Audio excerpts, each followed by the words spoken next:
Hi guys, in this video I thought I would go over a few common problems within more common retro systems. I'm not going to be covering every system because not every system has a huge problem and not every system is incredibly common. I'm going to be going over some problems that are in the more well-known systems from the past. So to start off with, we're going to talk about pretty much every cartridge system. Any system that takes a cartridge instead of a disc. So I've got the Genesis here as an example, but this goes for any cartridge system except for the original NES. Every other one this works for. So cartridge consoles are typically incredibly reliable because there's no moving parts. You just stick the cartridge into the system. It's a cartridge slot on a motherboard. It's not really complicated like later systems would be with disk drives and all that. So if you have a cartridge system, chances are it's either the game that's dirty or the system that has dirty contacts. So the way you'd fix that is to clean a game, which you should do regularly. Like you should clean cartridges regularly so that they work longer and that they don't ruin the system's contacts. What you would do is you would take a product called Window Lean. It's for cleaning windows, but it works really well. And you just spray a tiny little bit of that onto one of these, like a cotton bud. So you'd spray it onto one end of this, and you'd go along the cartridge and you'd clean it. You just like rub it along the contacts. Then you would switch to the dry side and rub it back across. And that cleans the cartridge right up. You clean that on both sides. Make sure it's dry before you use it though. And that will take any dirt right off of the cartridge, which will definitely help. You should do that whether or not you have a problem with the system, because that will increase the longevity of the game and the system. But for cleaning the system, it's not that easy. Ideally, what you would have for cleaning the system is it's a cartridge cleaning kit. They used to sell them back when cartridge systems were like, the main systems, right? They sold them back then, but they're incredibly rare to find there. I mean, I don't have one, and they're hard to find, so most of you probably won't have one. But the alternative is, it's not recommended, but it kind of is. There's not really much other choice, but what you'd get is you'd have like a game that has no value that you never plan on playing again, like a duplicate of a game or a game you don't care about. And you take the cotton bud again, and you'd spray Window Lean on that, put that across the contacts, but without drying it this time, but make sure it's not, like soaking wet, otherwise you'll ruin the system. And you basically put that into the cartridge slot, repeatedly, just putting it in, taking it out, then that would clean the contacts of the system right up. Obviously, you wouldn't do that with the system, closed up like this. You'd have it all opened up, like you'd take the lid off, and you would clean inside it. It's a bit harder to do on the Genesis because of the LED there. It's wired in a weird way. But you wouldn't do that when the system's on either, obviously, because that's moisture getting into it. And then you'd make sure you dry it off as well, so that, it's not wet inside. You need to be dry, otherwise you have a problem. But something else with the Genesis that's specific to it. The Genesis and Sega were very, very specific on which power supply you used. You need to make sure you have the right power supply for the right Genesis. So if you're buying a Genesis, I should have mentioned this in my Retro Gaming Beginners Collection guide. When you're buying a Genesis, you need to make sure that the seller knows they have the right power supply. Because if it's not the right power supply, it either won't work or it will fry the power supply inside and it will never work again. So if your Genesis won't power on, the chances are somebody's used the wrong power supply and they've fried the power supply on the system and it won't work anymore. But if it won't turn on, there's also a chance that you have the wrong power supply and you've fried the system, or you've got the wrong power supply and you're underpowering it, so it's not going to turn on. That applies to both the add-ons as well. You've got to use the right power supply with the Genesis. They're very, very specific. You can't swap it out for anything. You've got to make sure it's the right power supply for the right model, because each model has its own power supply and it's very, very specific. But that's how you would clean any cartridge system, except for the NES. Now, this is the NES Classic, but the point still stands. With the NES basically has the title of the least reliable cartridge system ever. Mainly because it's the only one that would ever typically stop working frequently. Like, the other ones, they live, right? Cartridge systems don't die. Like, they keep going, really, because there's nothing really to break. So, the NES is the exception because there is a moving part. See, in here, they designed it to look like a VCR. And you know how, you take the videotape, you put it in, and then you push it down. And that's how you use a VCR. The NES works very much like that. And then, as in, you put the game in, and then you push it down into the system. That mechanism gets very, very, very... It's very flimsy, and it breaks easily. So, chances are, if you have an NES, it either doesn't work, hasn't worked in the past, or is being refurbished by you or someone else. Now, the best way to avoid that, honestly... The best way to avoid it is honestly getting a replacement, like, aftermarket system. I don't recommend them, ever. But with the NES, since the problems are so common, there are companies who have dedicated themselves to making aftermarket NES systems that aren't just pure emulation systems, like Retron. Things like that are terrible. Don't use them. Always go official hardware if you can. But with the NES, there's two systems I'd recommend using. One of them's called the Retro AVS, and one of them's called the Analog NT Mini. Those two systems are basically the NES, exactly, but more modern. So they don't have that problem. They don't have that horrible design.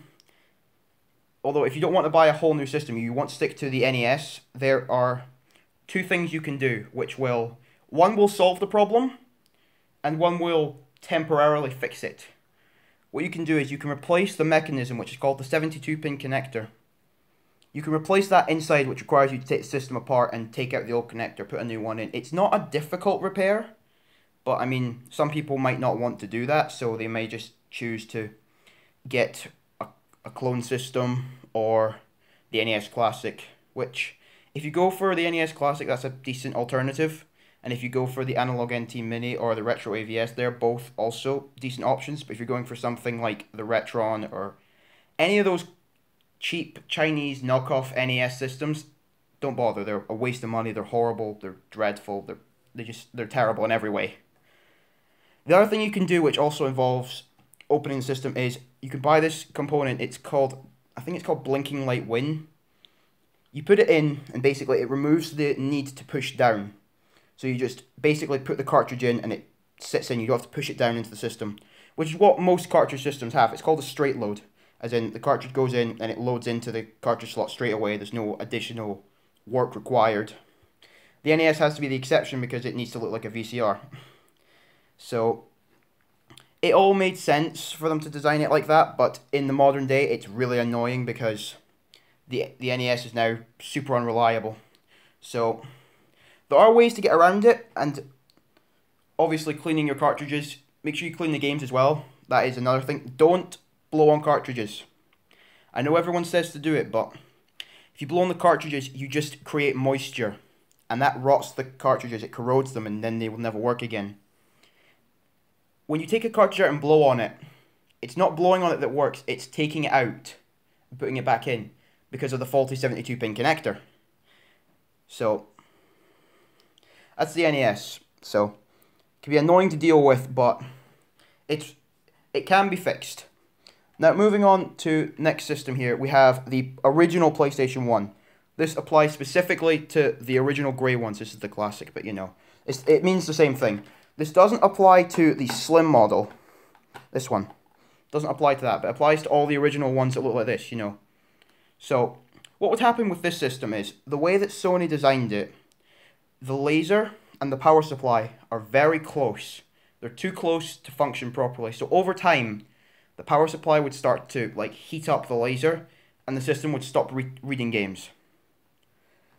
A way people found to combat this is, it's really, really simple. You take the system and you sit it up like that on its side, right?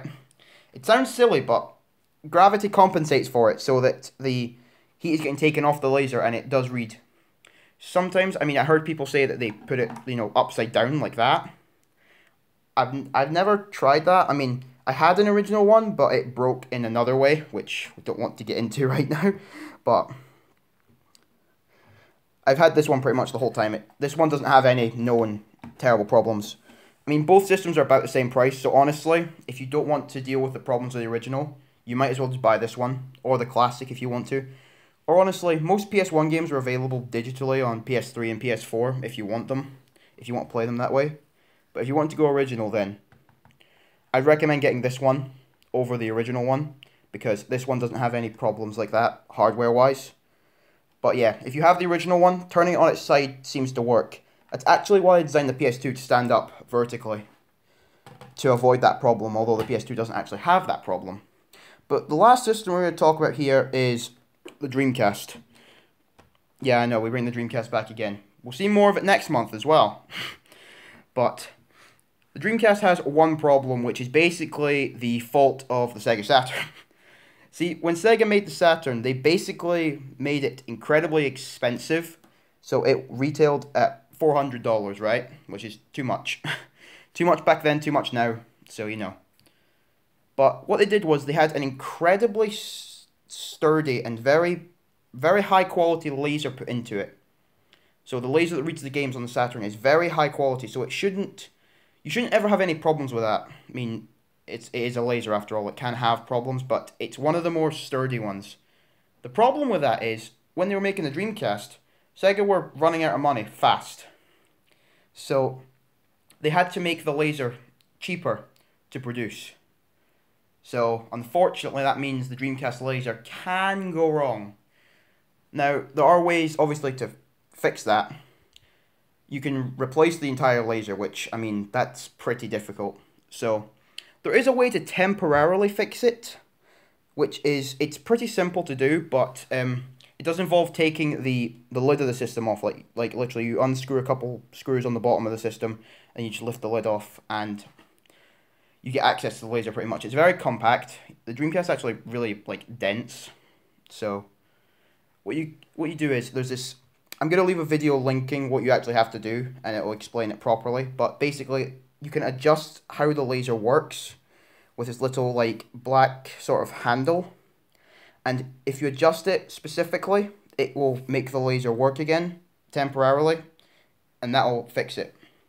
Now the other problem with the Dreamcast isn't with the laser, it's actually with the controller ports. You see, I don't know how this happens, but on the Dreamcast controller ports, you've got to be very careful when you use them. They're very, very fragile. You've got to make sure that when you turn this, that when the system is turned on, all the controllers you want to use are plugged in. So if you want to play 4 players with a Dreamcast, have all 4 of them on, have all 4 controllers plugged in, then turn the system on. Have all 4 memory cards in and turn the system on. Don't turn the system on and then put in the controller. And whatever you do, this is really important because this will ruin them more. Do not take the the controller port.